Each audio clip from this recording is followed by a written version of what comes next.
Hello, good morning, viewers, and welcome to Today on ACNN TV, your trusted window on trending updates, Anglicanism, sports, and stories shaping our world today, where we are going to be challenging perspective and breaking all forms of stereotype just to bring you stories anchored on integrity, guided by truth, and viewed through a lens of faith. We want to sincerely apologize for starting a bit behind schedule. This is due to some I use the word technical difficulty.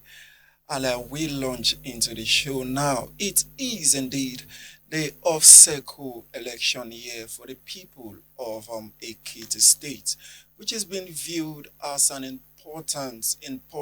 I say that with every sense of emphasis, a litmus test, I must say, ahead of the 2027 general election. However, this is happening amidst economic hardship, a high cost of living, insecurity, kidnapping incidents, and I tell you, voter apathy, because that state in question have suffered from a whole lot of voter apathy for a very long time, especially as regards to its election being an off-cycle one. We also have votes buying and electoral integrity concerns. And now the big questions on our lip this morning is how prepared is INEC, especially as it also marked the first time the electoral umpire would be enacting the Electoral Act.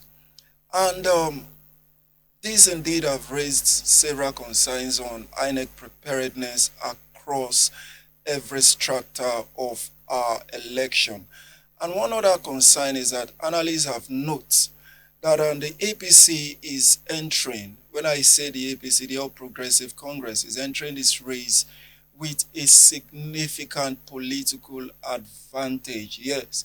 But the opposition party have struggled with a whole lot of internal division. But however, the onus lies with the voters and the people of Ekiti State, who will be deciding who leads their state in the next 4 years. So viewers, we urge you to stay with us as we would be informing you, inspiring you, and engaging you right here on Today on ACNN. I am Godwin Ujiri, your uncle, but I am not alone this morning in the studio. I have, wow, some beautiful ladies in the house. I will have them do the honor of introducing themselves. And for my far left, Okay, good morning. I am Rachel Ibunu. Thank God it's Friday. Please sit back, relax, and enjoy the show with us this morning. You're welcome to Today on ACNN. all right, Good thank you morning, so Godwin. much, Rachel. Yeah. It's nice having you on set and doing Today on ACNN with you. Thank you, Godwin. All right, and the lady sitting in the middle. Good morning, Godwin. Happy Friday, Nigerians. Happy Friday to everybody. Don't forget, you matter, I matter, we all matter. So we are here for you today. Welcome to the show. I'm Princess Clement. All right, thank you, Princess. Thank you, Godwin. Welcome to Today on ACNN. All right, viewers, there you have it. She said, "You matter, we matter, and everyone matters." This morning on ACNN, and joining us virtually all the way from Kaduna State. Let me be very precise. From Musasa Zaria is our in-house analyst. Somtochukwu Okizu. Somto, good morning and welcome to Today on ACNN. Good morning, Godwin. Good morning, Rachel. Good morning, Princess. Thank you for having me this Morning, morning. Good Somto. morning, Good morning. How are Somto. you? Hi, Zaria. Very good, very good. All right, Somto, it's nice having you join us today on ACNN. And also, all the way from Thank you, Godwin. Delta State, we have joining us Prince Gostai Mukwanowe, who is an ADC chieftain. And also joining us from Lagos State, we have Comrade James Chidebero KK, who is a political analyst. Good morning, gentlemen, and welcome to Today on ACNN. Thank you so much for joining us. Yeah, yeah, good morning. Good morning, Ujiri. All Good right. morning, ladies and gentlemen in the house. All Good right. Good morning. Thank you morning. for joining Thank you us. for joining Thank you us. so much. Our viewers, remember you can be part of this show by calling in the number showing on your screen and by sending your comment via various social media platform.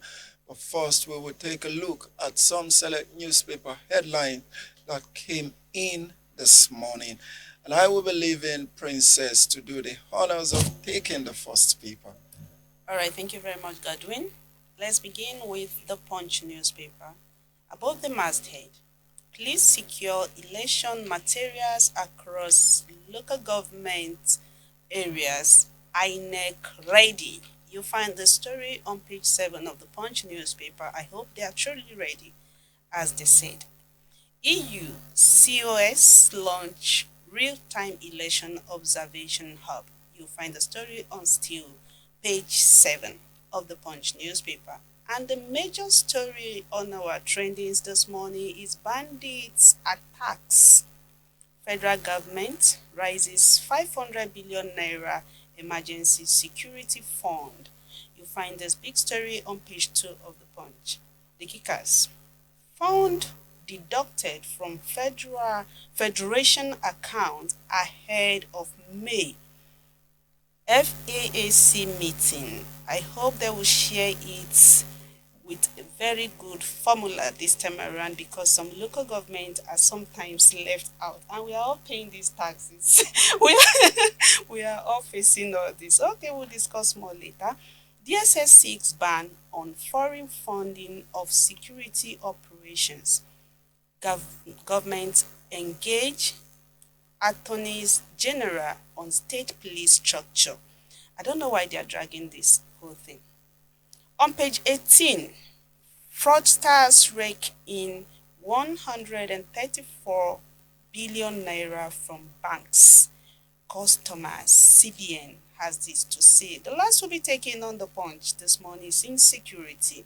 APC knocks opposition, rejects Tinubu resignation call. You'll find this on page 8. I think this is a very big story. What do you think, Godwin? Engage that story in our All right, discussion all right. segment. Over to you, Rachel. All right. Thank you, Princess. I'll be taking the Guardian newspaper and I'll take it below the masthead on page 3. Import surge. Nigeria pays 1.9 trillion naira on petrol in May amid dip in oil prices.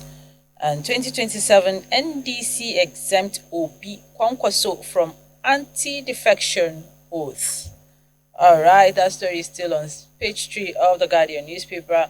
And on that same page, federal government explains prisoner transfer pact with Ethiopia, false list in circulation. And to the lead story here, which is a big one, International Day, 40% inaccurate. False lab result worsen sickle cell epidemic and pains. We have this chart here, the socio-economic burdens, 80% of broken marriages, genotype incompatibility is frequently cited as the root cause of irreconcilable differences in divorce. And we have national career rate, 1 in 4 Nigerian adults, that is 24%. 150,000 annual sickle cell disease births. Nigeria accounts for half of the world's annual sickle cell births, causing immense family strain. That is high, as Nigeria accounts for half of the world, not even in Africa. And the price of ignorance, families face psychological trauma and financial exhaustion caring for children with preventable complications. And we have these on strengthening the path to prevention. 60 to 70% diagnostic error rate. Most errors occur during sample collection, pre-analysis phase, due to poor technique or Quakeri. Okay, I guess you get the Guardian newspaper and know more on this story. And we have these 30,000 residents on free HIV care in Ogun, says Abiodun. The story is on page 6 of the Guardian newspaper. And on page 6 too, Ekiti election. Over 1 million voters to decide as INEC distributes materials to 16 council. 1 million voters. How sure are we all this will turn out tomorrow? Okay, Senate NDPC push digital economy, amend cybercrime act. See story on page 4 of the Guardian newspaper. And on page 20, violence, insecurity worsening household poverty, report reveals. And the last story here on page 4. Experts warns 30,000 communities risks flooding as NEC approves 83.2 billion naira intervention fund. I guess we're going to discuss more on this on the course of our the program.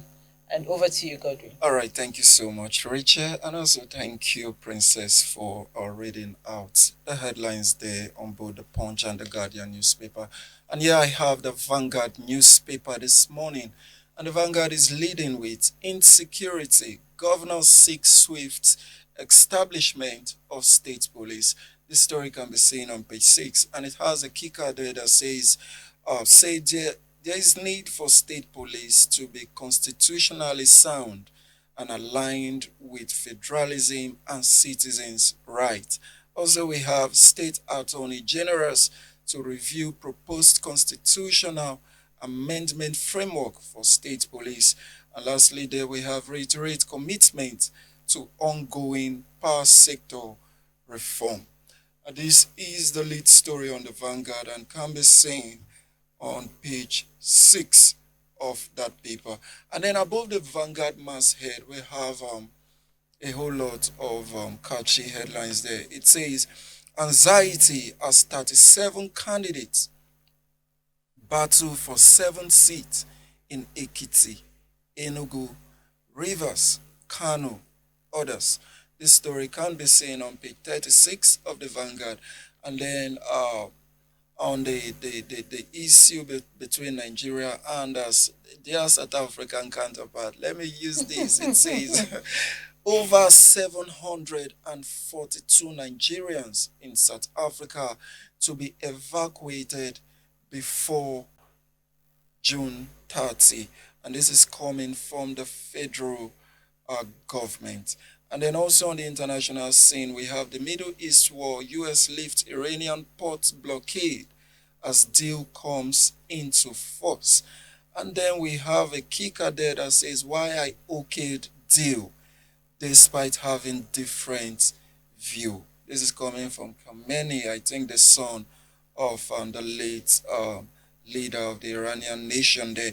And then just below on that paper, we have other catchy story there also that says 950 rights activists, journalists, unlawnists killed, disappeared in 2025. This is a special report coming from UN, United Nations there, and can be seen on page 8. And of utmost importance, we have on page 8 also, the federal government tells Christians, we hear your security fears. This is a big one. We hear.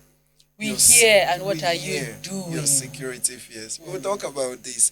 And then lastly, still on insecurity, we have insecurity raising terror attacks threatening democracy. And this is coming from Afenifere there. All right, viewers, this is a much we will be taking on the top headlines of our newspaper this morning. And very quickly, we will be looking at some of the catchy headlines that we have for you.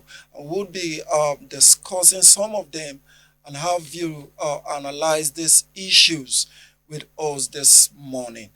Of utmost importance to us in the studio this morning is the off-cycle election that is happening or that would happen in Ekiti State tomorrow. Ekiti State will be deciding who becomes their leader. And all of this is happening amidst, I repeat again, amidst insecurity, amidst kidnapping, amidst a whole lot. But the beautiful thing is this. Would the resolve of Nigeria at a time like this be so unwavering? It's a big question that we would ask ourselves. Would people still defy all of those odds and still troop in to the polling stations to cast their vote? Because, like we earlier said, we have had issues of voter apathy even when we've not got into that die part of our security issues. And now we're having so much, especially in the southwest. And here we have election in Ekiti State. I think I would be starting with you, Somto Chukwukizu, in-house analyst from Kaduna State. What do you think? Do you think INEC is prepared to deliver the dividends of democracy to Nigeria, especially as regards to the Ekiti election come tomorrow?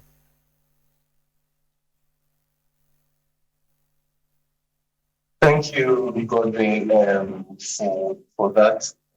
In regards to the election coming up tomorrow in Ekiti State, I will not be able to say clearly whether the INEC is rightfully prepared for it or not. But one thing I think, which is one of the things the institutions of Nigerians are known for, is they usually use this first period to make it seem as though they are quite prepared and ready. So from my analysis, what I can see that will happen tomorrow is the election will most likely run smoothly. The counting of votes probably will to be free and fair. The nature of accreditation for voters will go smoothly. You would observe that there will not be issues with the machine used to accredit voters. Everything will go smoothly, and that it will just be to paint I will use the word a fake mental picture to Nigeria that come 2027 everything will be fine, because they know that Nigerians will be watching to see how the election of Ekiti will go, and they would not want to use this opportunity to mess themselves up. And because of that, they will do everything within their power to see that the election runs so smoothly, and thereafter come afterwards to give assurances to Nigeria that considering how Ekiti went, then we should expect much more come 2027. But with what I can see, I will say that that will just be it will just be a false alarm for what we will see come 2027. But for that of Ekiti, I would say yes, in a way they are quite prepared, because they would not want Nigerians to hold anything against them come 2027. So it will be flawless. It's going to be flawless. But it will be a very dangerous thing for Nigeria to now take that to be what will be expected come 2027, because that will be the story, that will be the image they would want to sell out to Nigerians. Well, I would encourage that we don't buy it, but hoping to see any flaws come tomorrow, I doubt it will run smoothly. All right. Thank you so much, Somto, there, our in-house analyst on that issue. Comrade James Chidebere Okeke, I would be coming to you now. If you follow through with what Somto read out, which is of utmost importance to us here in the studio, he said one good thing that we would find out play out in Ekiti election, which is happening tomorrow, is that the INEC is going to paint a fake mental picture as regard its preparedness of the 2027 general election. To you, do you share that same sentiment? And that is one. If you share that same sentiment as regards to Somto, even if you do not, do you think that INEC is ready to deliver on that election come tomorrow? Okay. Um, on my own part, first of all, I don't want to make every situation. I don't want to make mockery of every situation. Okay. If they paint a picture that they are ready, fine. It is only what you see that you are going to condemn. If they are not ready, we will see. If they are ready, we will see. Anyone they do that they do well, we will credit them. Anyone they do that they do not also do well, we will discredit them. We will scream. We will shout, we will cry out loud. Um, my only concern is that we are going also into 2027 election without the real electoral reform. Uh, haven't we're not actually doing the real electoral reform. We only did electoral reform for the politicians, which actually is even haunting a lot of them at the moment as we speak. And that's it. But let us go into it and see what they are going to do. If they paint a picture, it's up to them. We are going to take it, at least it's going to at least open door for the real mandate of the people to come up live. Yeah, that particular one. Then when they also want to do this thing, we'll cry out loud. But let them even pretend for once. Let Nigerians see that they are pretending. It doesn't matter. It is even the pretense that paves way for the real mandate of the people to come out. But if they don't even pretend at all by any means, we also see it.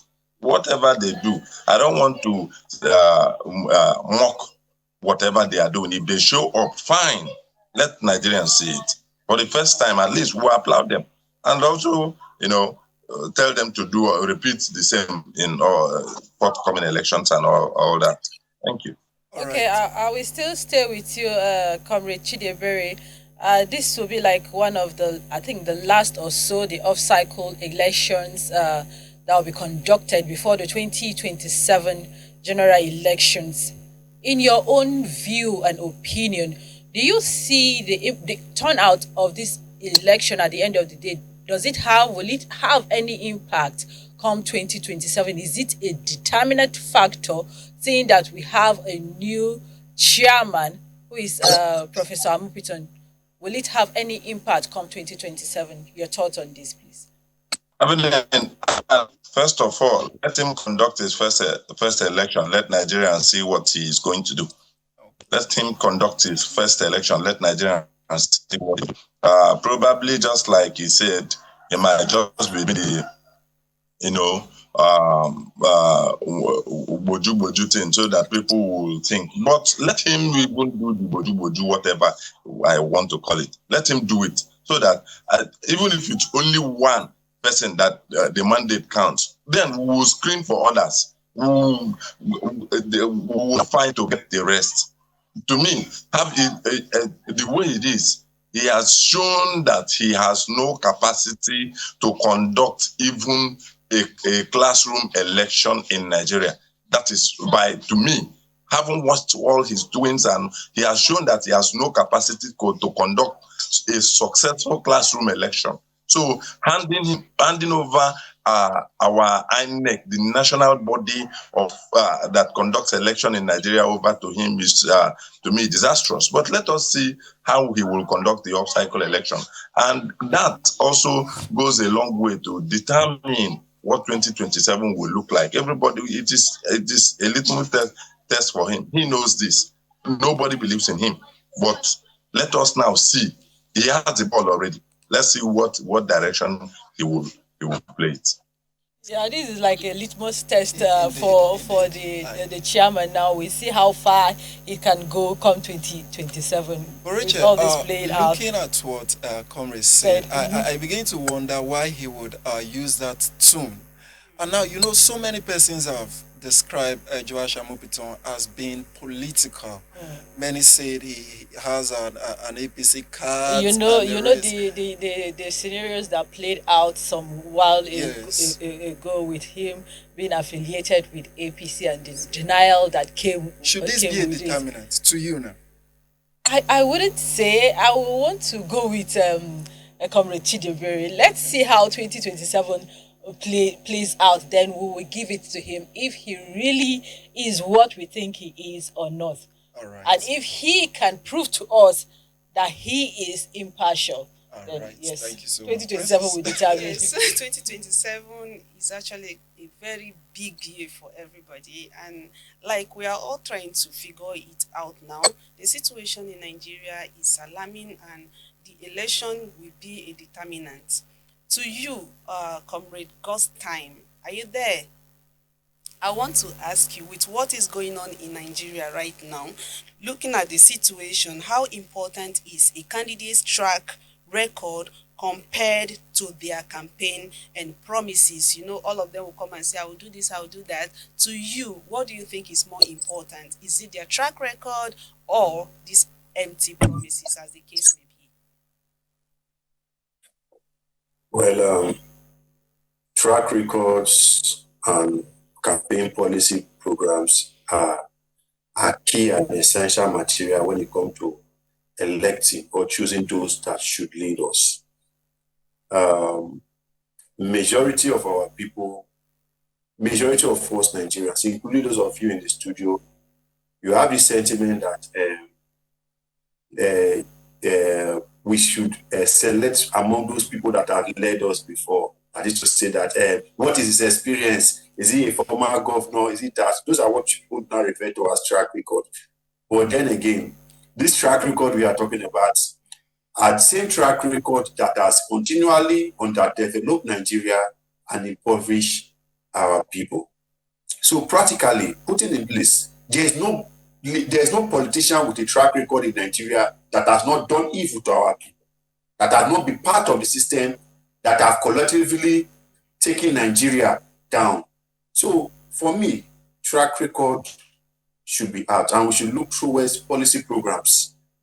What does a political party policy program represent? What is in their manifesto? And how do we intend to also hold them accountable when they possibly win an election? That is what we should be looking towards at the moment. Because if we look at track record, there's nobody, dead or alive, that have been part of Nigerian governments since the return to democracy or during the first or second and the third republic that have not participated in the underdevelopment of Nigeria. So for me, track record is a no-go area. It is policy programs.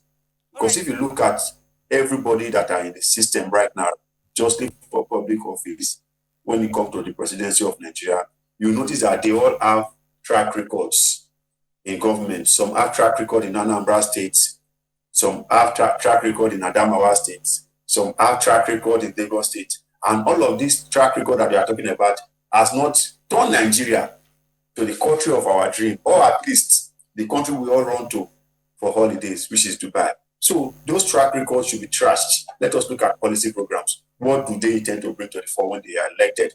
How do they intend to implement these policies? And how do not they also intend to hold themselves accountable? Because there should be accountability mechanism when it comes to campaign manifesto and all of that. But our people, they don't even listen. They are more, I've run for public office before, and I can tell you that our people are worse than those of these people that are impoverishing us. Because I don't see a situation whereby a young person that has been creative, that has been energetic, that has been speaking for the overall good of the people comes to you to solicit for vote. Oh, let us do this together. That our political system should be an extension of our social life. But they will say no. But they will say no, that what they want to do is they want to collect from these people that have track record. So get a little penny they have gotten from this state government, and on the long run, what do they do with it? They not give them votes in return. In conclusion, I will tell everyone that I'm more big on campaign manifesto, policy program, and possible means of implementing them than looking at track record, because the track record that we people have, that these people we are talking about have is nothing good to write home about. So thank you. All right. Oh, okay, Princess. Yes, thank you very much, Comrade. God's time don't go away yet. I'm still with you. I want to ask you, what message do you have for political supporters? It's inevitable. We have parties, we have people we love and all of that. How should citizens react if they feel dissatisfied with the process or the outcome of the election eventually? If you are satisfied, if you are dissatisfied with the process, what do? You express your dissatisfaction. How do you go about this? Through social disobedience. If you are a member of the trade union, you mobilize, you picket. There are different ways of doing protests. You can say, okay, because this has gone wrong, we are not going to work, sit at home. This has gone wrong, let us process peacefully. This has gone wrong, let us picket these people. These are the ways. Social disobedience, protest. There should be a protest, either by action. In short, all of them are action. Either you actively involved, passively involved. So in a situation where you are a voter and you realize that Praise God's time. Praise God's time. the election does not reflect the total will of the people. How has this helped ever Yes, since? I can hear you. How has this protest helped? I know they are determinant and you see them coming out. We see the likes of Showrays, the VDMs and all not. Years back, the end, the bad governance. We see the protesters come out. 2020. What has this solved? How has this helped? It has solved a lot. I'm a serial protester. If I've not participated in protests, I've seen you several times. I must have participated in over hundreds of protests. Now, recall that when the June 12th election was annulled, the people came out in protests. And subsequently, the man whose mandate was being stolen away, sacrificed his life for it. And that is why we now celebrate democracy on June 12th in Nigeria. It is not institutionalized. That's it to tell you that protest actually works. What we now have during this era that you now assume that protest doesn't work is because we do not put in a lot of effort as it should be. We are more passive about them. When I led the protest against the NCC the other time about 6 to 5 years ago, when it comes to the registration of SIM card, when I led the protest, I wrote to them and they answered, and that is why we continue to register SIM today. Protest has always worked. If anybody that tells you that protest does not work, the person is lying. The person is either an agent of government. The only thing this government, the airlines fear is protest. And the more we realize this, the better for us. Or the area we realize it, the better for us. Protest helps a lot. Look at the NSAS protest. Look at the NSAS protest. NSAS protest ends this country to a standstill. It's just that an ideological issue came up, and that is why you saw that we could not rip off the entire benefit of that very protest. I'll tell you that protest does not help. Prince God's time, thank you so much. We're looking towards the success of Ekiti election tomorrow. And I just want to ask you, as an ADC chieftain, your party will be fielding in candidates in person of Dare Bejide of the ADC, while the likes of Governor Biodun Oyebanji, who is the incumbent and is seeking to come out the second time. And we also have Ayodele Bamishele from Labour Party and Tosin Alokun Ajay Safe from NMPP. Now, the question I have for you, because Princess here in the studio raised the issue about track record, and we saw the answers you gave. And knowing fully well that your party is fielding in a candidate for that election, do you still think that issues of track record incomparable to that of the present governor should not be looked? What are those things you think that an average electorate in the Ekiti state should look out for as regards your party? Very simply, I'm a young man, and I have always believed that the future is for the young people. If we must build Nigeria, it must start with us. And the ADC as a political party is one political party that the interest of the young people is so dear to their hearts. It's a party that loves the youth so much that if you look at their NWC, about 40% of the NWC members are young people in ADC. And they have and they also have a representation for the female young people. The ADC is the only political party anywhere in this world that has a national youth leader male and an international youth leader female. That is what is for Ekiti people. We are wishing the best, and we are telling them that the young people of Ekiti are going to smile when they vote for the ADC. Our policy program from the national level is being cascaded down to the grassroots, and it's going to be effective, and it's going to be for the overall interest and overall good of people of Ekiti people. A vote for ADC in Ekiti State at this moment is a vote for the restoration of the prosperity and the greatness of Ekiti people.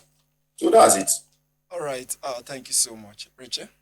Oh, okay. I will throw this to Comrade Chidebere. We have the story on the UNN security personnel arresting 3 secondary school teachers over an alleged political meeting involving PDP in Suka.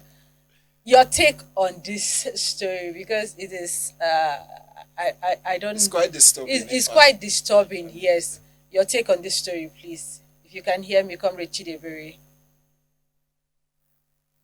I can hear you perfectly well. See, yeah, we are already in a system where oppositions are being funded. A system that does not allow opposition. So we already know these things are happening everywhere. The same today, we still see on Vanguard where it says 950 or thereabout activists have disappeared in this government. So this is just a part and parcel of it. Nigerians are actually being muzzled to do a one-party system. Nigerians are being chased around to support only one man, the dream of one man, and that is why you see all these things happen. We are looking forward to same 2027. Let us see if Nigerians will take their country back. That is that's the only solution to this. So I see no reason. If I get this, if I get what you're saying this is a political party interference played out in all of this. Absolutely, yes. The ruling party is interfering in every other political party. They are not allowed to do their thing. Have you ever heard that any member of APC was arrested in social place point A, B, or C or thereabout? No. It is just the same opposition political parties. My greatest challenge now, or my greatest anger now, is that all of them were not able to insist on collapsing their structure and forming a formidable force against the ruling party. Had it been they succeeded in doing this, we will be able to say today that we are getting it somehow. But as it were, let us see how it works. Let us see where it takes us to and all that. But let us the challenge with us. Somto Chukwu, I would be coming over to you right there in Kaduna State. And you just had Rachel spoke about this story of security personnel, especially that of the university campus, arresting 3 secondary school teachers over political meetings. Especially because it has to do with another political party, not the ruling one in the state, which is APC.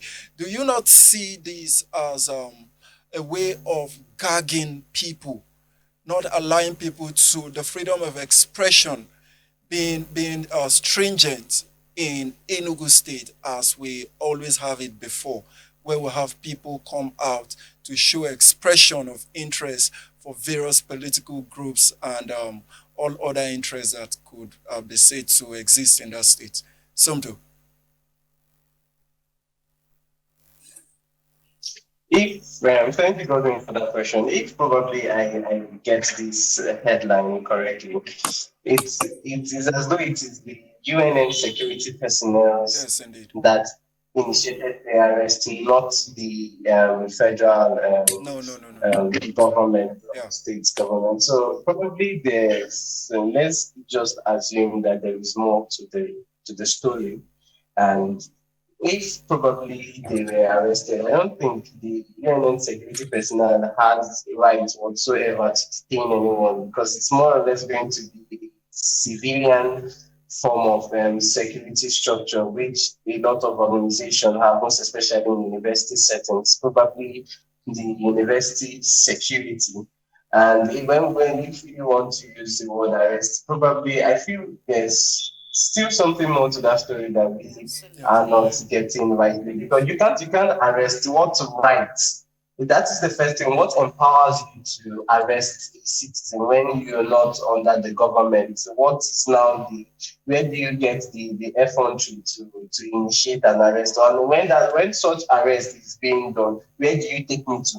Do you take me to your police, to probably your little guard room in the university or whatever, what have you? So I think there's probably not so much clarity into that story. But if yes, such arrest was made, I really do not think that it's the university, for example, the University of Nigeria it's not a private property.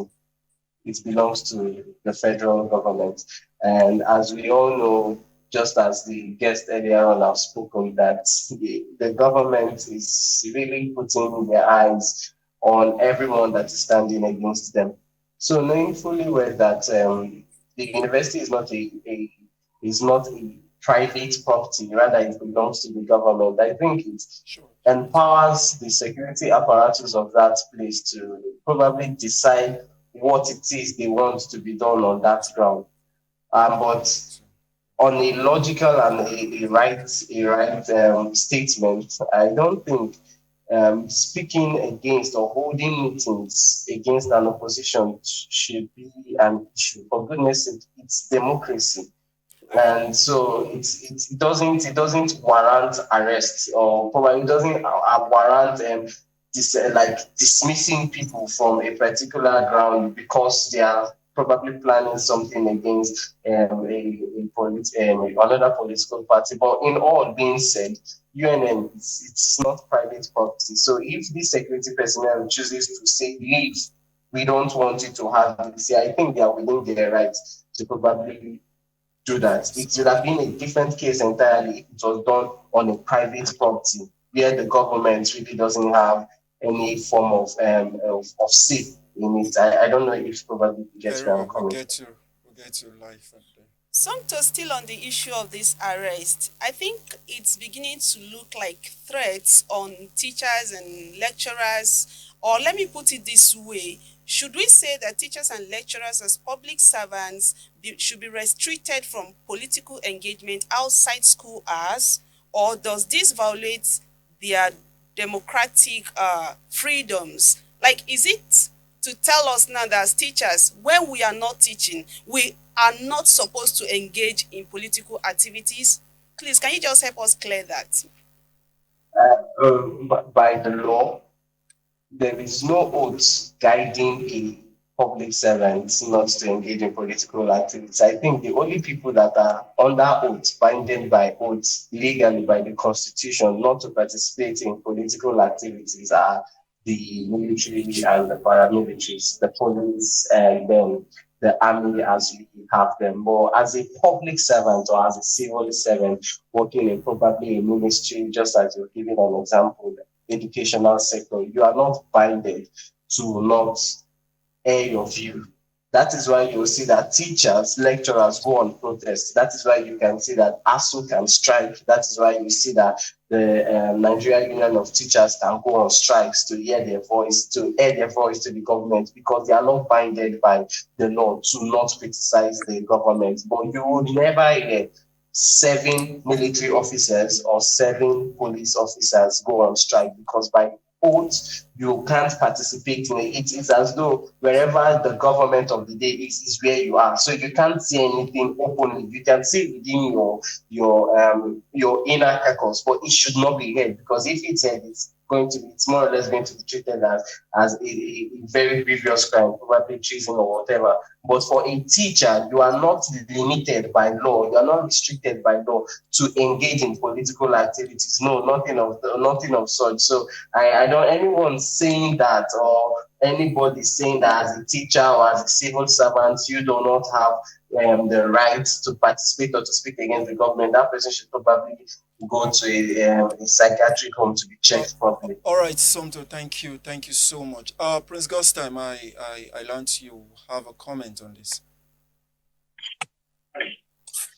Oh, hello. Can you hear me? Yes, loud and clear. Please go ahead.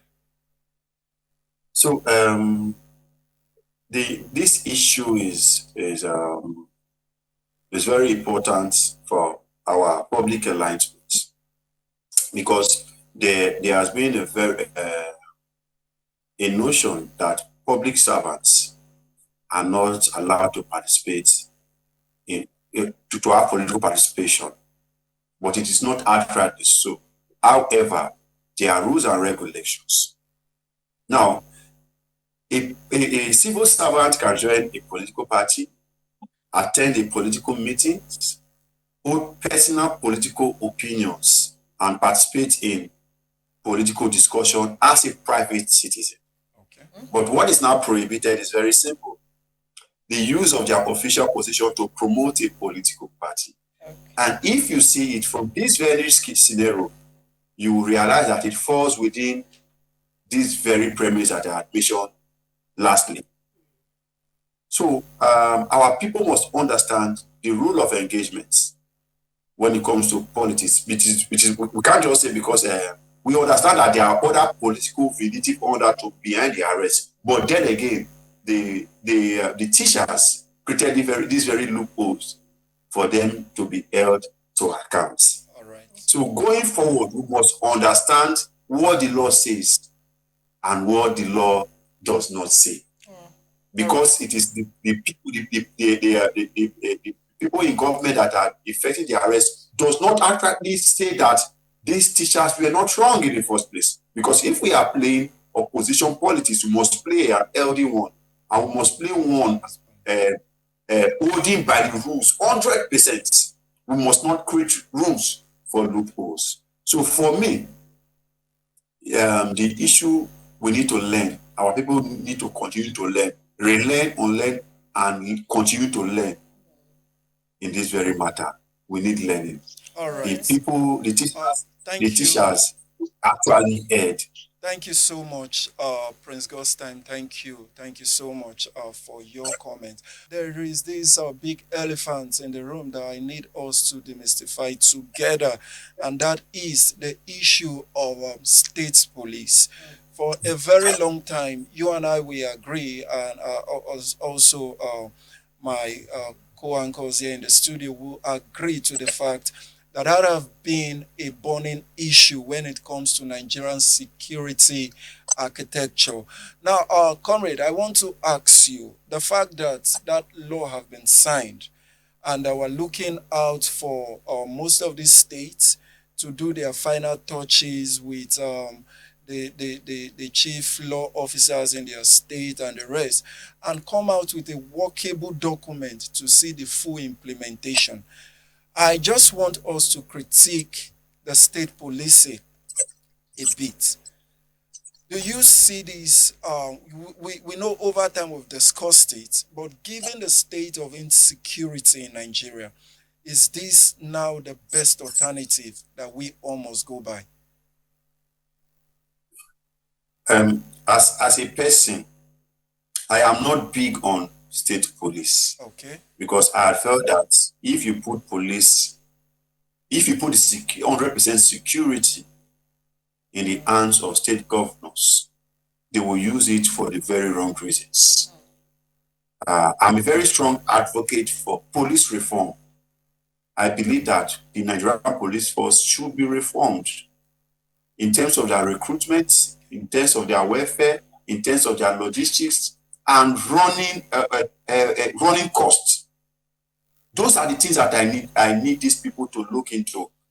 They should give them proper training and get them bestial digital equipment, not telling us that what they want to give to us is state police, when the national police that we have has not been properly catered for. We still hear of extortion on a daily basis. These are people that barely knows the terrain. They come in and they come and do rubbish in our places. We hear about a lot of corruption in Nigeria police force. They should get rid of this corruption from the police force before we now think of having what we now call state police. We need a proper reform. The majority of these police officers that you see, I believe the majority of them are on drugs. Yesterday, I called on the Nigerian police force, the data command, for them to carry out a composite drug test on all their officers. We have systemic issues to tackle within the Nigerian police force. Nigeria is not ripe, in quotes, Nigeria is not ripe for state police. The Nigerian police force need to be reformed. But then again, these people in power, they have their priorities. They have their own vision and ambition. And that is why you see that they are running with it. This is a government that changed our national anthem within a couple of days. Whereas we still have jobless people on a daily basis in the street of Nigeria. No jobs are created for them. But what could be the government, the serious issue of a government that is facing poverty, unemployment, and insecurity is national anthem change. That is to tell you what they prioritize. Now they are not talking about state police, whereby the police as an institution is standing on faulty ground. Their welfare is not being prioritized. There's no proper what is provided for them to operate is not being monitored, whether it is being used. This is even beyond police. Our entire security architecture in Nigeria is faulty. The solution is not state police. The solution is reform. They should look into it. Investigate the funds that have been going to the Ministry of Police Affairs from the last 10 to 20 years. What have they been used for? The firearm that the Nigerian police force currently have, are they currently being accounted for? What is the welfare of the Nigerian police officers? What is their running cost? How do they run the Nigerian police force? On a daily basis, you see Nigerian police officers continue to sort out, appeal to people for operational vehicles. In Nigeria, the giant of Africa, our police go out to solicit for operational vehicles, appealing to the public for fuel, anything for the boys, collect 200 naira on daily basis. These issues are not tackled.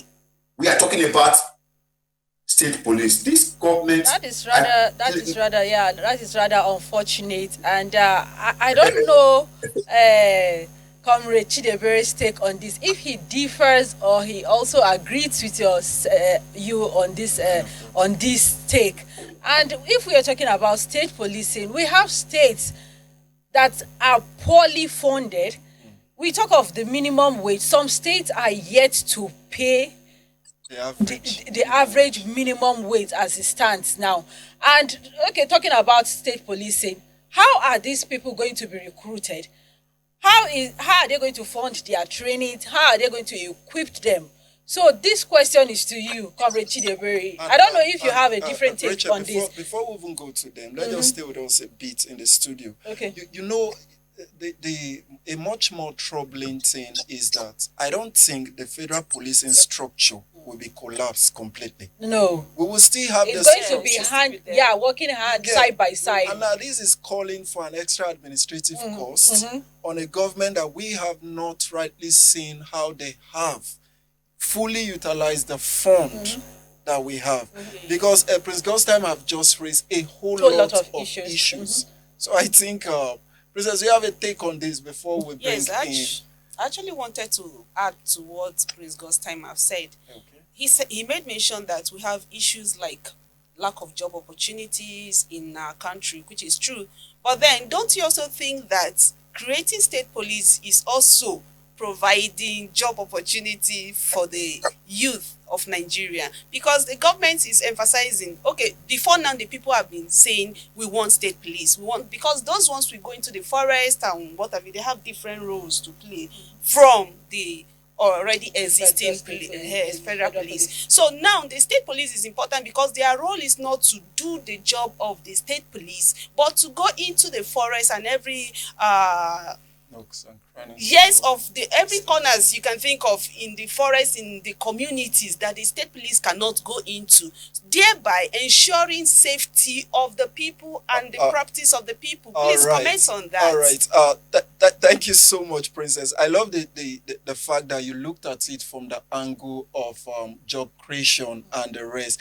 But a whole lot was raised by Prince Godstime. So let's give Comrade James Chidebere the opportunity to make his comment based on what we have discussed here in the studio and what our other virtual guests, Prince Godstime, have said on the show this morning.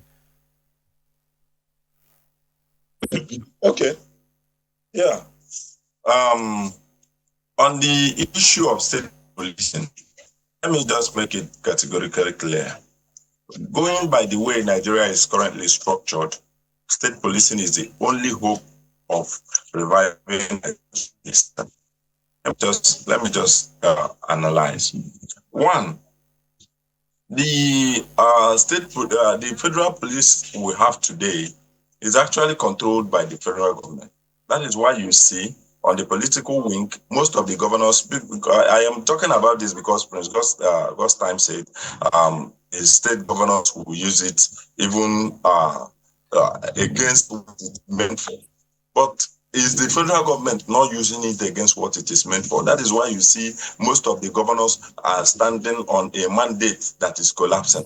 They are scared that the federal government will use government apparatus to work against them during elections. But if you devolve these powers to state, a state governor can be sure that they are not going to use security operatives to, rig my election in my state. Then they are able to say the truth whenever the time comes. That is one. Two, when you talk, we have a case scenario where people from the south are being posted to the north, not posted to the south. I was speaking with one police officer the other day, and the woman told me, how can you die for Nigeria that is not willing to do anything for you? That is why you see police doing this. But let me tell you, if we run state policing, it means people from the same state are going to be recruited into the police force to run police for that particular state. Let's assume I am from XYZ local government, and I am also recruited to work in my local government, in my locality. It means, first of all, I know the people within this locality. It means, first of all, if there is need, if I do shady jobs, it is going to affect my locality. It is going to affect my people. So I must be up and doing. This is not a case where I am in the north. I can do it anyhow. I will pasteurize the area and go my area. Anybody who is there should do whatever he wants to do too, and all that. So it has a lot of benefits. It has a lot. The basic one we are talking about, the issue of extortion, the issue of all that. If I'm in my locality and I use my office to extort my brother, the people who I'm extorting knows me. They know me to my house. They know my village. They know my locality. So you can even take the money from them on the road when you are wearing uniform. They will come back to you when you have removed your uniform to collect the money from you. So it is very, very simple. Let us try this state police, see how far it goes. Basically, I can tell you, it will favor Nigerians. The challenges, the ups and downs of this federal police we are running now will be lower. The challenges we are going to witness with the state policing will be lower than what we have now. We can actually talk about, yes, reforming the police too when we are running the state policing. We will still have a federal police too that will somehow not override what the state policing is doing, but as well supervisory role. we can as well say, okay, we are creating a federal police that will be going around and arresting police men and women who are, doing a different job altogether, with attaching something altogether with their duties and all that. So, All right. but Thank you, authoritative policing will help us. Thank you. Okay, thank you. Still talking about insecurity and the likes in the country, kidnapping. We have this video to watch on a monarch and a pastor in were arrested for allegedly aiding and abetting kidnappers in Oyo, and kidnappers apprehended in Edo State as Governor Okpebholo gives strong verdict. So please, let's watch the video. When we come back, we'll talk a bit on it.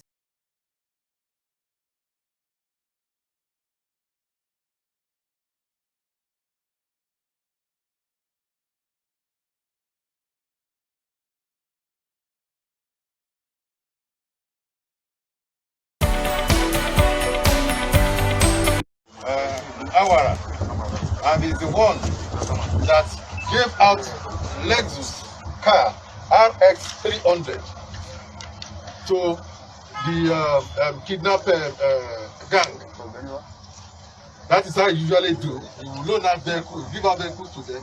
When those ones go out and they operate, after they finish operation, they will come and give in the booty of the operation.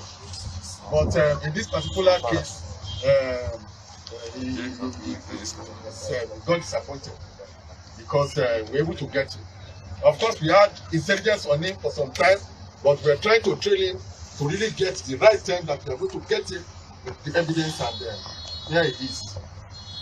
Also, there is Ebenezer. Ebenezer, where are you? That's Ebenezer.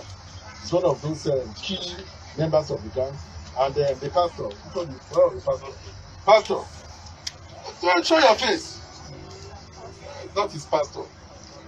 That is the operational leader of the gang. And AK-4, as I said, 4 AK-47s were recovered from them.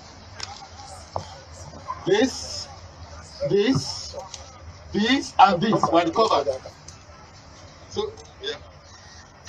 Oh yeah, hold on. Carry that one. Oh yeah. Okay. You know that. No, but you carry that one. Carry the other AK-47. And then the last one. The one to this one. Oh yeah, fine. Carry. So, these 4 AK-47 rifles were recovered. These 4 rifles were recovered from this gang. In addition to these 4 rifles,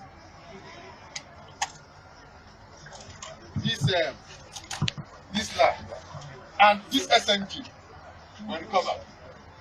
This LA and this SMG were, the 2 of them were taken from NDLA operatives.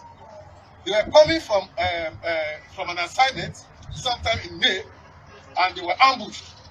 One of them was shot, the other was injured, and their rifles were taken away from them. So these rifles have been recovered for NDLA, and in addition, they have arrested the suspects that committed this heinous crime. And from them, we recovered 120 rounds of live ammunition. 120 rounds of live ammunition. And the ransom of 4.2 million. Is the ransom of 4.2 million. And out of the ransom, a sum of 3 million was given to the AZ. A sum of 3 million was given to the AZ as payment for him to repurchase another vehicle, because the vehicle that he gave to the team was recovered by the police, and they thought that it's a lost thing, and for them to be in operation, they have to compensate the AZ. So in so doing, they gave him a sum of 3 million naira in order for him to buy another vehicle, so that they will still be in business.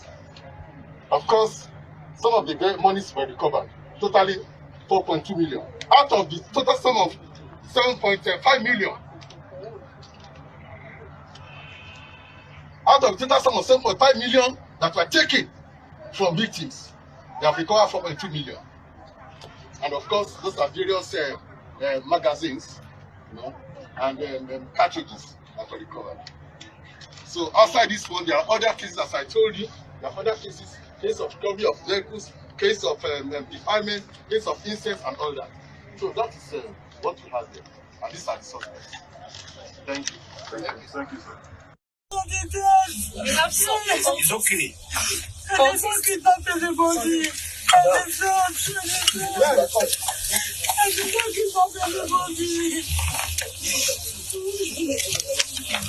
Who are you, please? Fred. Freedom of what did you do?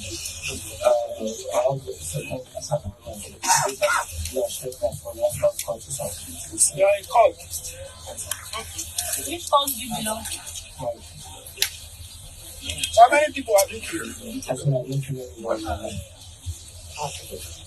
But people have died. We must end cultism in this town. Are you hearing me? Okay. Please. Sir, I'm interested in this. And I called the commissioner of police and I told him that whoever committed that crime of kidnapping inside the city must be arrested. Commissioner actually was in Abuja. He came back to the city. Before you know it, within 24 hours, those guys have been caught. You can see the money here, which they pretend to want to pay ransom. Then this part of the case today. On the process, there was a gunshot. One of them died. Two are still alive. One is here. So you can see what is happening. The police are working. The army, they are working. The DSS are working. When people sit at one place to say the president is not doing anything, I wonder why people will sit down to say the president is not doing anything. The president is funding these people to work. And that is why the result we are getting today, we are having it. Look at numbers of kidnappers that have been arrested in this land. They will never find case in this city, in Edo State. They will not settle here. And for me, my message to them, whoever has such mind that I will kidnap, let me tell you, you cannot do it and go free. No crime that will be committed in Edo State that such person will not be arrested. Whoever is supporting you or aiding you to do it, please, you have to stop because we are ready for you. We are not joking. We are not sleeping. Day and night, we are working to make sure that this land is safe. So I want to appeal to our people. Stay away from cultism and stay away from kidnapping because it will take you to nowhere. It is cheaper for you to maintain your standard than to say you want to go and kidnap, because when you kidnap, what you have before, you will lose it. At the same time, you will lose your life. Now we are going to set up a special court to try kidnappers and cultists. Within 2 weeks, 3 weeks, we are done with it. And I will sign it, your execution, hanging. I will take you to the roundabout, that is Ring Road roundabout, so that the whole Edo people will see you. And this, I will not have any regret about it.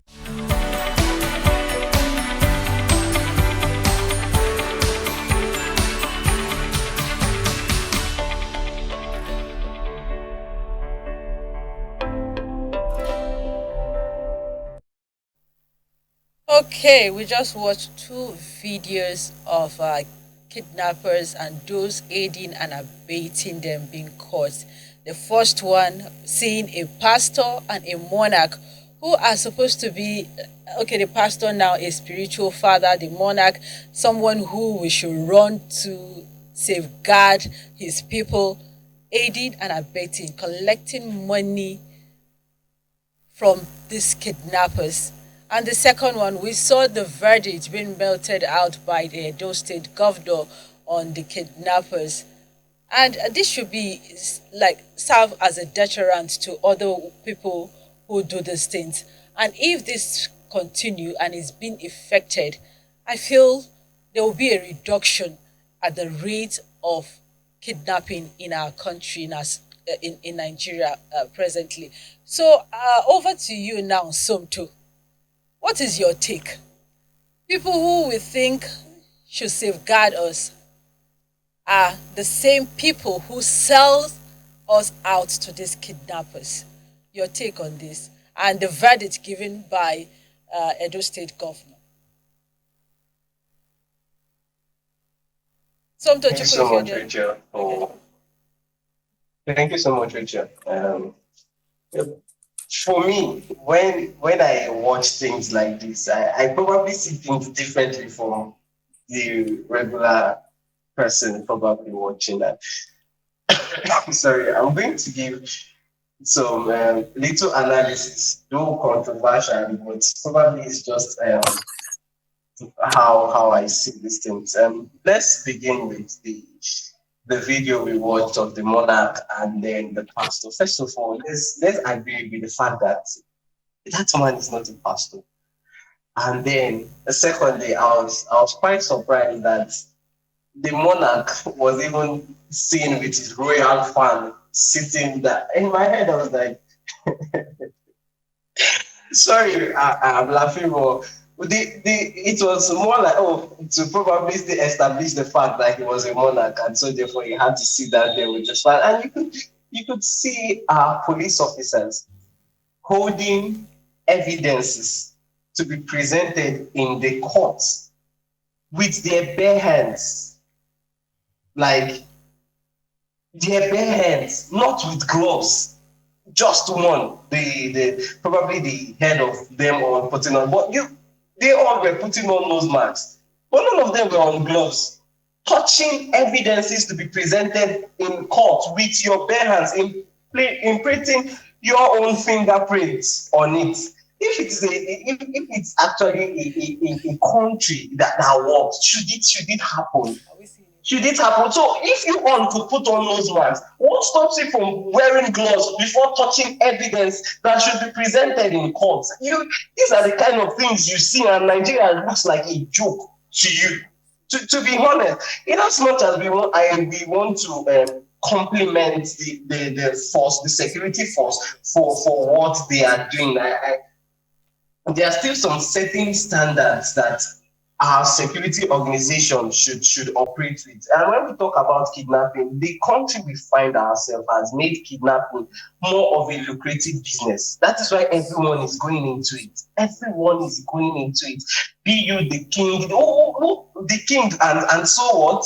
What comes in for the king? The state itself do not even put a perimeter to probably recognize I'm not actually giving to the fact that should be a reason why you should find yourself in such a thing. But when we now look at a situation whereby even kings, monarchs in their own community are no longer respected by the government, these people are willing to do anything just to see that they get the required money to stay relevant.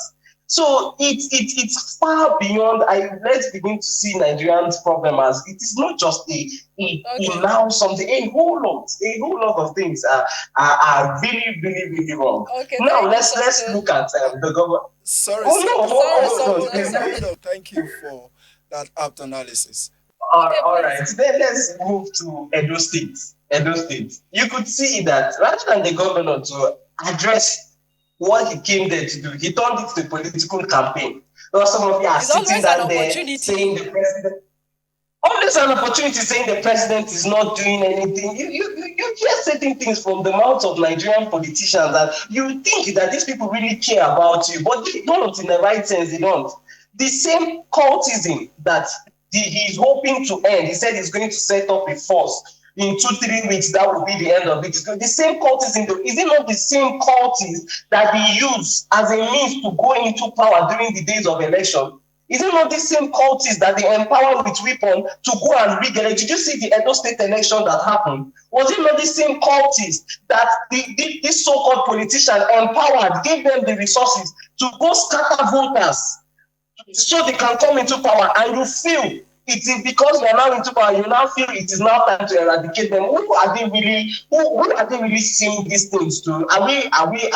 These are politicians that are beginning to see us as children, like we don't have common. You use them, and now you are coming to tell us that you end them. How do you want to do it? How do you intend doing it?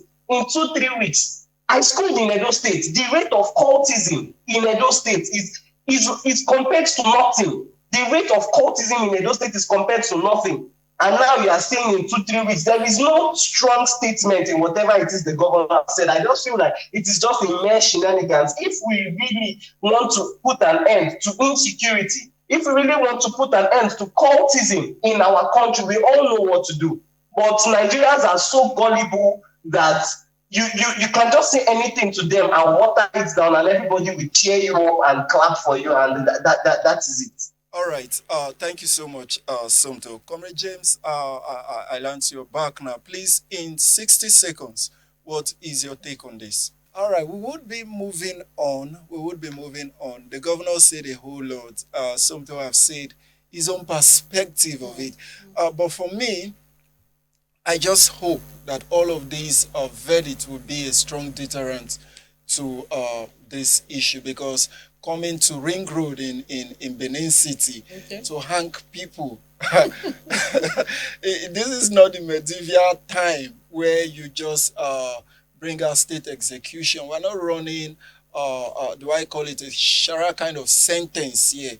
This is a kind of a pluralized state where things ought to be done with every sense of care. All right, Princess, the last two stories with you. Thank you very much, Godwin.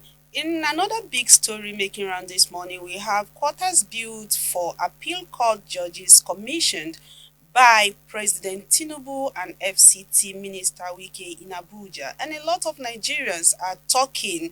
On X this morning, there were questions ranging from, do you have people in IDP camps? How many Nigerians are homeless? What is the nature of barracks buildings across the nation? Yet, we have President commissioning a building for the legislature. And they say Nigerian democracy is government by the legislature, for the judiciary, and for the executive. I don't know what you want to make of this, but then I want to hear your view concerning this whole thing. Do you think it's right for the judges to have a building, a barrack kind of setting for themselves? Because Nigerians are worried. Won't this increase the rate of corruption, bribery, and corruption in Nigeria? All right.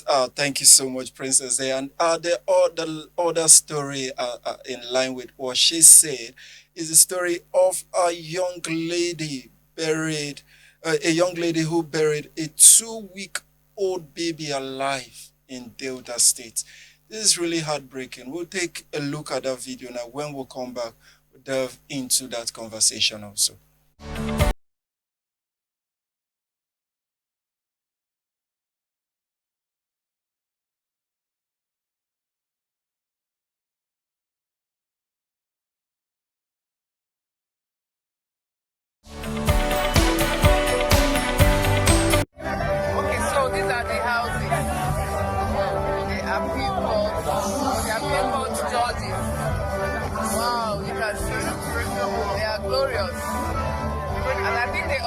For the Federal High Court judges. Well, people are saying that it's a way of shutting down the judges, but I think that's the responsibility of the executive.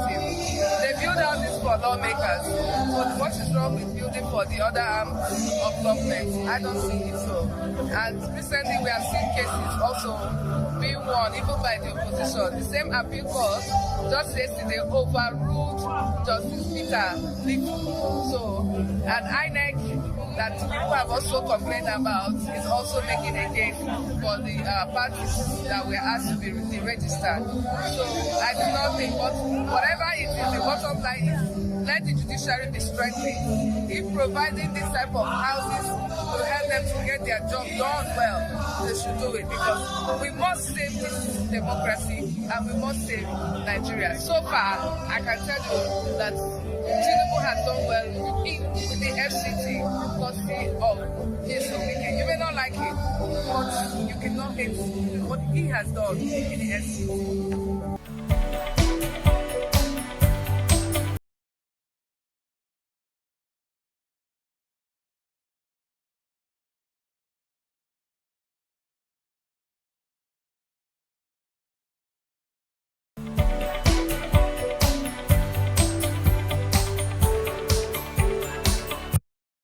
All right, viewers, welcome back.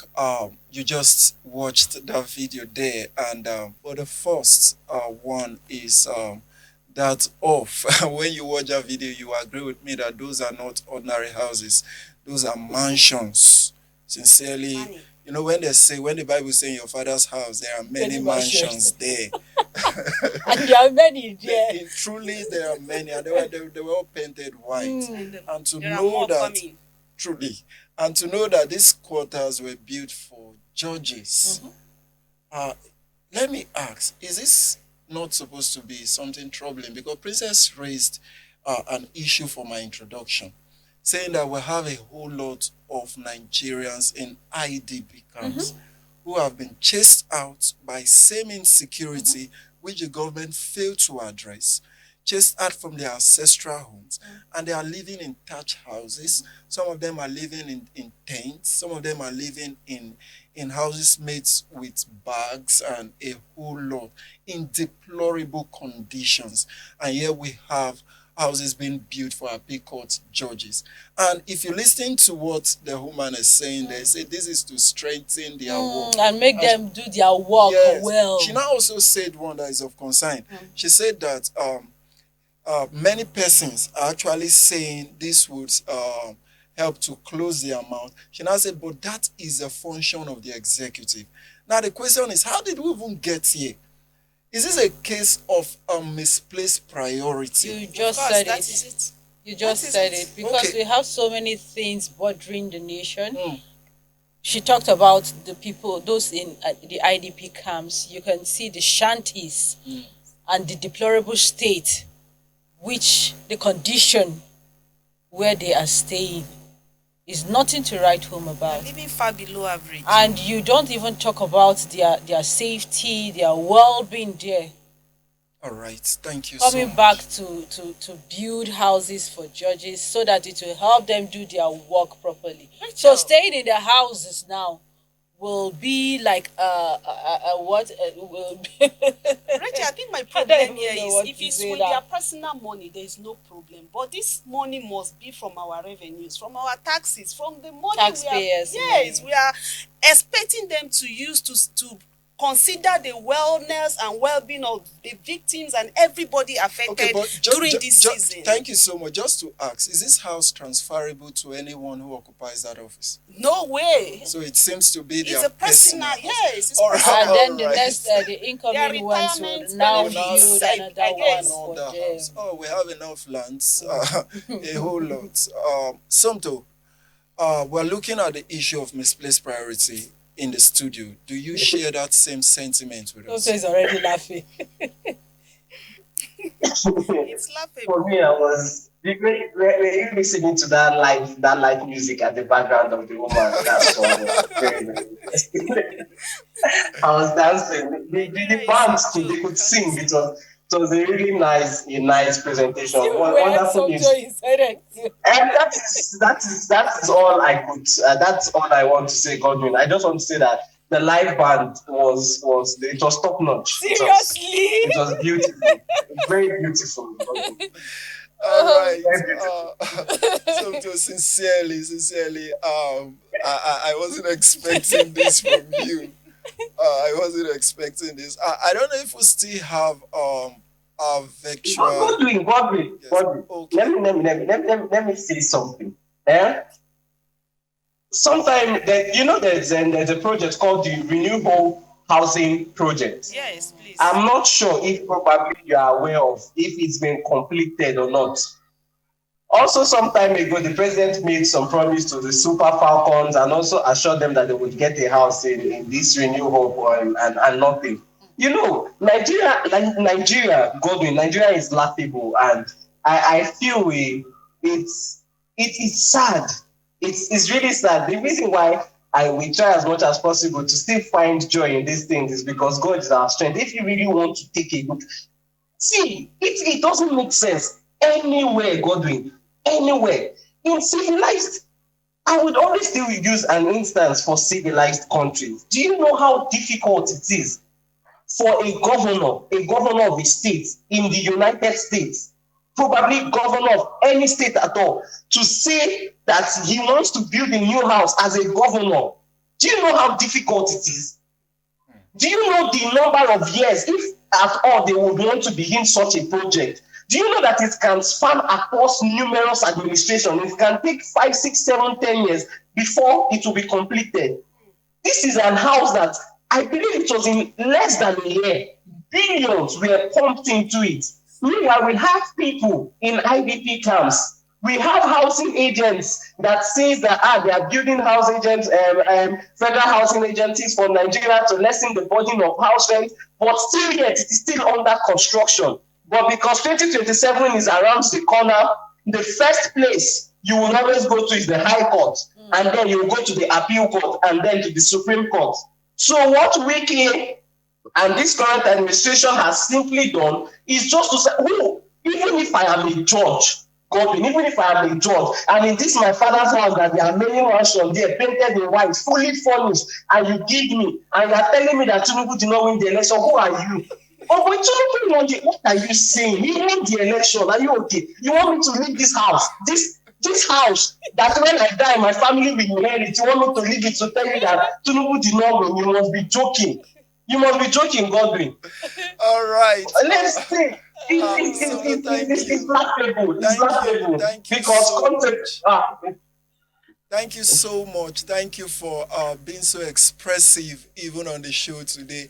And indeed, you just made each and every one of us in the studio smile and laugh despite how difficult these issues are for us to bear. But just to add to what you have said, and I think a whole lot of Nigerians would want to know, right here in Abuja, the Vice President House, or better still called Lounge, if you see it, it costs a whopping sum of 21 billion. And he's yet to occupy yes, it. it is still vacant. He's yet to occupy it. So these are they have not finished the renovation. No, they have actually finished it. He just decided. It's set No, for they are him to not go done. in. They are not It's set done. for him to go in. They are still. He doesn't like the painting and he wants to do So some, he has or to maybe change change it the. before he All goes right. They are not done. Our prayers is that our leaders would have an inclusive policy, one that carries even the downtrodden along whenever they want to implement policies, because you don't have this kind of mansions built while you have average Nigerians still struggling in the streets, some of them living under bridges, and the worst of it all are those in the IDP camps whom we know did not get there by their own choice. So please, we all need to look at all of these issues. Now, right, very quickly, we would be going on to the next segment, which is the message for the day segment. So don't go away, viewers. You take a watch with us on this.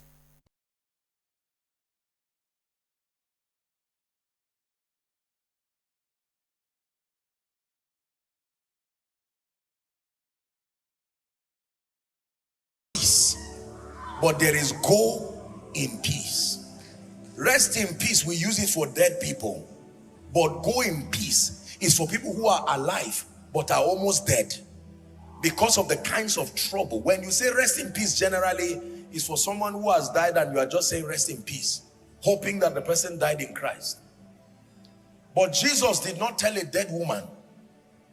He told a woman who had a dead condition, but she was alive. His final charge to her was go in peace.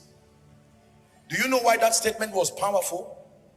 If Jesus left that woman to go without speaking peace to her, she will still not be in, she will still have a lot of trouble, because she was going to now go back to people who had not seen her for a long time. The controversy that will surround her arrival, the benefit of her healing will not even be evident, because they will know her. They knew her yesterday as an unclean person.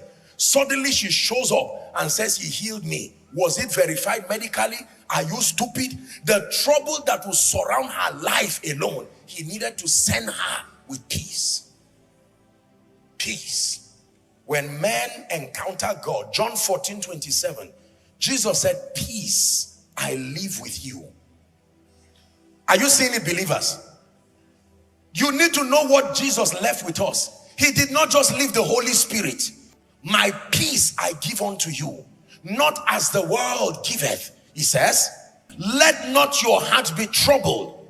This is what will happen to you when you don't have peace. Trouble over nothing and fear. People are dying. Your heart is palpitating. There are many people today who have died because of lack of peace than actual sickness.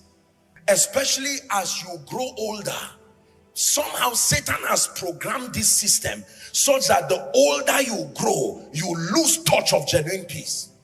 And so you can see young people roam around because they are largely in ignorance. But you see old people sit down and they fear everything. Philippians 4:7, and the peace of God, which passes all understanding, it says it shall keep your heart and mind, keep your spirit and keep your thinking through Jesus Christ. The troubles in this world are many. And let me tell you, if you don't have the peace of God, the devil does not need to kill you. By yourself, you will find out that you can go and fall down in a well and die. Increase in school fees, increase in everything, increase in fare, gas price, travel fee, whatever it is. And when you think about this, sometimes you look at your children running around, you look at everything, you look at your relatives, and you find out you are the only one taking care of 22 people. And then the little money you have, an armed robber meets you at the ATM and says, remove everything quietly and give it to me. At the end of it, you can go and sit down at home and literally have high blood pressure and die. Someone say peace. You must learn to have the peace of God. Let me tell you the truth. If you've never gone through certain things in life, you will not understand the value of peace. If money could on its own buy peace, many rich people will not die. This thing called peace. When God gives you peace, embrace it and receive it, protect it, find peace. I'm speaking to someone. I know that the rent is due, but find peace. Did you hear what I said? I know your son is not performing well in school, but find peace. I know the ministry does not have support. Things are happening. Find peace. I know your marriage is having some issues. Find peace. There is nothing that is as bad as it looks, provided you can sleep and wake up. Believe me, storms will pass. When you find peace, a solution can come. Let me charge you. Place your hand on your chest and speak peace to yourself. Say, myself, find peace. I will be still and know you are God. My soul be still and know you are.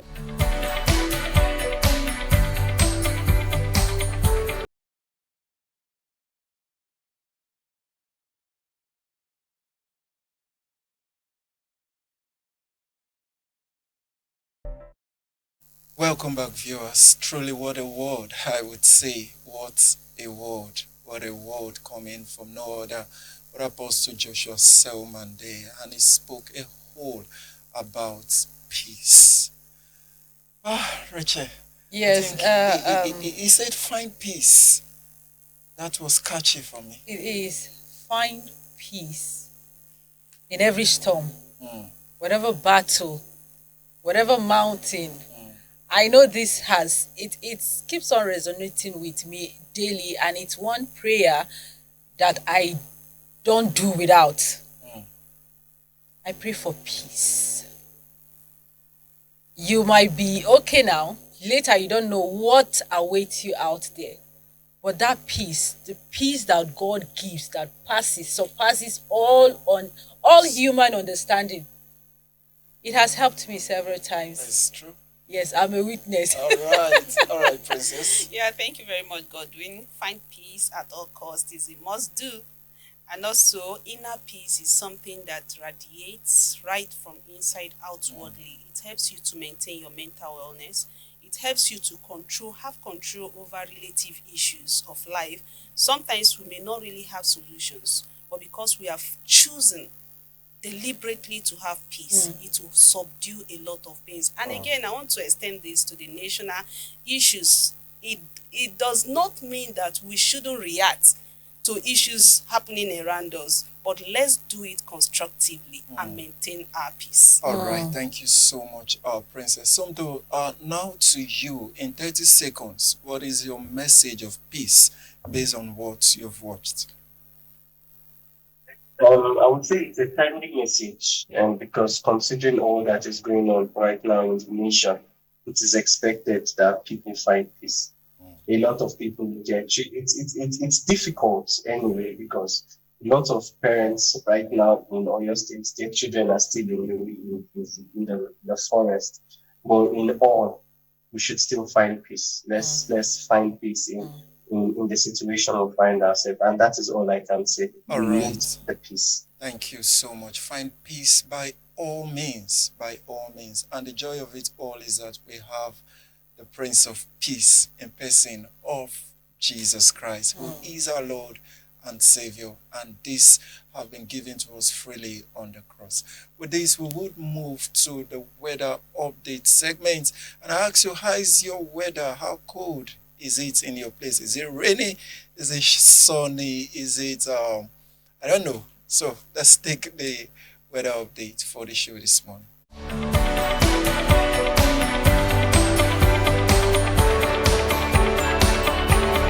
Hello and welcome to the AC.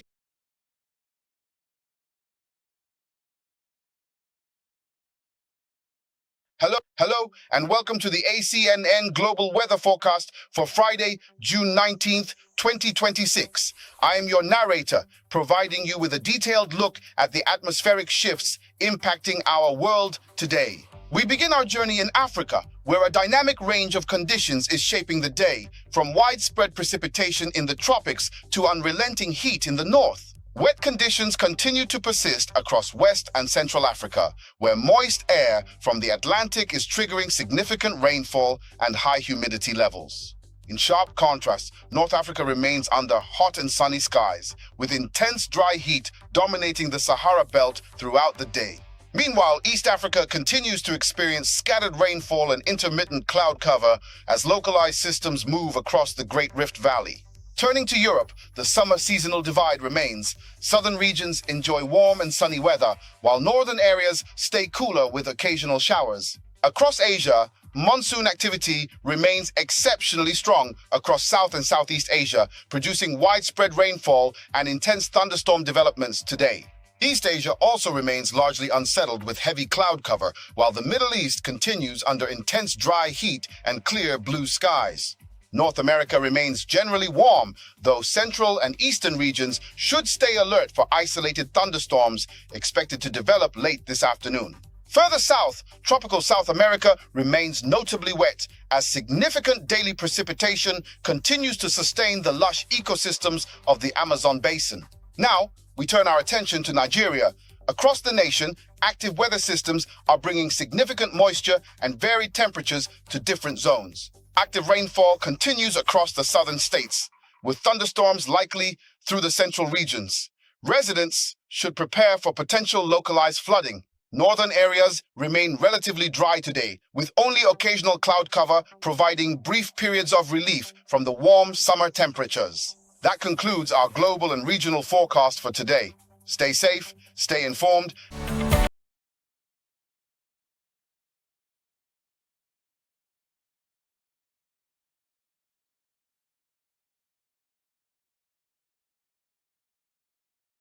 Weather updates brought to you from the stables or from the Advent Cable Network today on ACNN. And moving on very quickly is the Bible verse reading for the day, which would be taken from Romans chapter 2 from verse 17 to 29.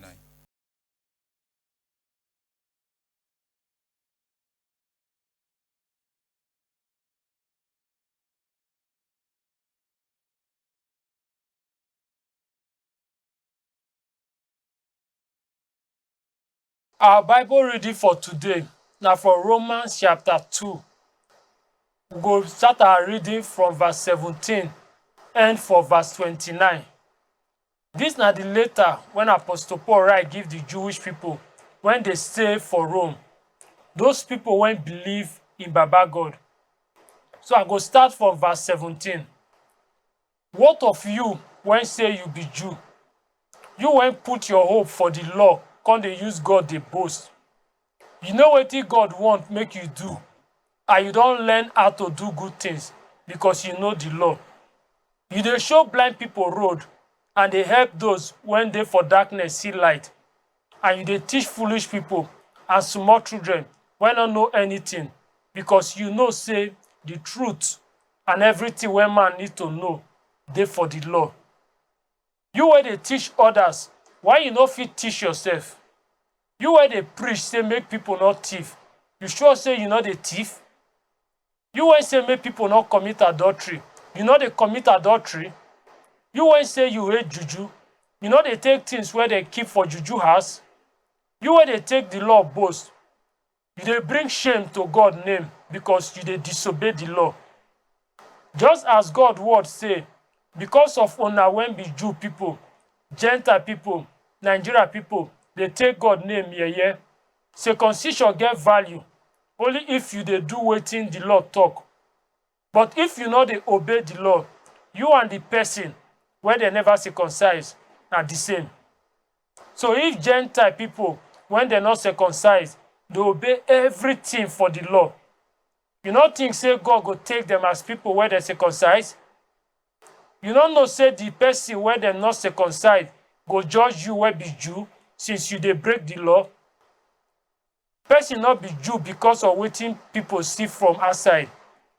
The really circumcision not be waiting people they see, but the really Jew na person when be Jew for inside the heart.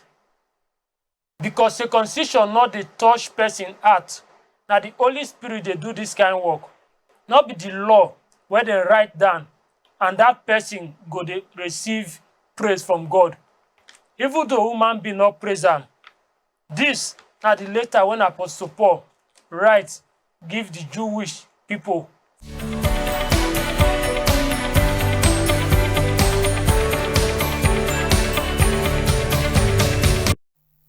All right, viewers, welcome back. There you have it, the scriptural reading for the day. The message indeed is apt. It is indeed a wonderful time on today on ACNN. And with this, I would want to say a very big thank you first to my virtual guest in person of Prince Gosta Mukwanwe, the ADC chieftain, and also Comrade James Chidebere KK, who also joined us virtually, and he is a political analyst. Thank you so much for being part of today on ACNN.